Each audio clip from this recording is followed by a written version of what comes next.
ఒకరోజు నైట్ అంతా train journey చేసి ఫుల్ అలసిపోయి ఉన్నా.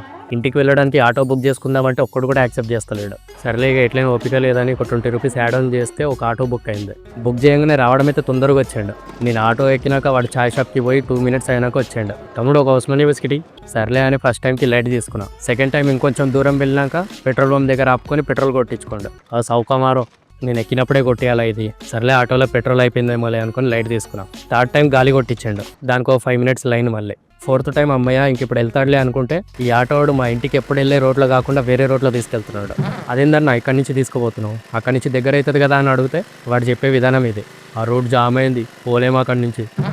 సరేలే ఎట్లనో అట్లా పోనీరా నాయన అనుకుని సైలెంట్గా ఉన్నా. ఇంకొంచెం దూరం వెళ్ళినాక ఆటో ఆపుకొని ఈసారి ఫోన్ షాప్కి పోయిండు. నాకు ఇక పిచ్చి లేచింది. వీడి ఫోన్ షాప్ కోసం ఈ రూట్లో వచ్చిండు అనిపించింది. వాడు ఆటో దగ్గరికి రాగానే ఒకటే మాట చెప్పిన, ఒక పని చేయన్న, నీ ఇంటి సంసారం మొత్తం సాయంత్రం వరకు చూపించి నన్ను రాత్రికి దింపి ఇంటి దగ్గర సరేనా అని చెప్తే అప్పుడు గమ్మున ఏం మాట్లాడకుండా ఎక్కడ ఆపకుండా ఇంటి దగ్గర తీసుకెళ్ళి దింపేయండు. ఇట్లా ఉంటారు కొంతమంది. కంప్లైంట్ ఇద్దామనుకున్న ఆ యాప్లో ఇట్లా చేసిండని మళ్ళీ